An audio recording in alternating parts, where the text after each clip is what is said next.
The next thing I am drawing your attention to here is the actual definition of Scrum. Scrum is a framework, so rather than it being a complete process, something that tells you every little detail about building the product, Scrum is actually a framework, and it can be used to build these complex products, and it has the structure. It has everything you need to bring your team together to make sure you're always inspecting on your progress and adapting, improving, and delivering.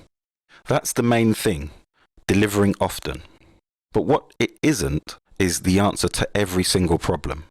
There are going to be things that you will discover while using Scrum that you will need to plug the gaps. For example, when you work in a sprint, using test-driven development is something that people in the software world use often to ensure quality. Now, Scrum doesn't say you have to do that, but it is a well-known method of making sure that you get a shippable increment, or you get something of high quality that is tested regularly. So this is one example of how Scrum is a framework as opposed to a complete process. And here again it says that it's not a process for building a product, rather it's a framework within which you can employ various processes and techniques. So I just want to draw your attention to that within the definition in the Scrum Guide. The next part is the theory, so just drawing your attention again to the fact that using empirical process control theory, and the key thing here that I draw your attention to, that perhaps wasn't drawn out enough in Ted's overview, was about learning from mistakes of the past and improving, making new decisions and making changes, adapting. So the whole point of using Scrum is really powerful, guys, to have proof from the past, evidence from the past. Everything about Scrum is about using evidence from the past to improve time and time again. And some more here about the 3 pillars with enough detail. And incidentally, things I'm going through are really useful if you're going for a certification as well as in real life.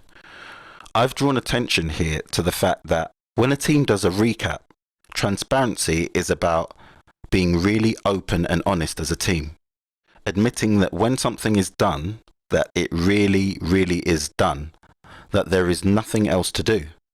And that's important because commonly on projects, there are situations where people just don't feel confident enough to say that something is not done. That leads to a problem down the road where people think a project is complete when actually it's not. There is more testing or there is more to build.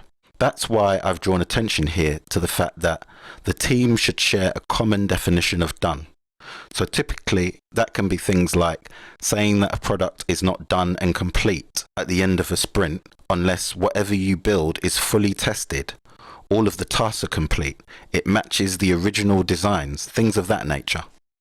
Those are just a few things, and of course the product owner has acceptance criteria, which is something I'll come to later.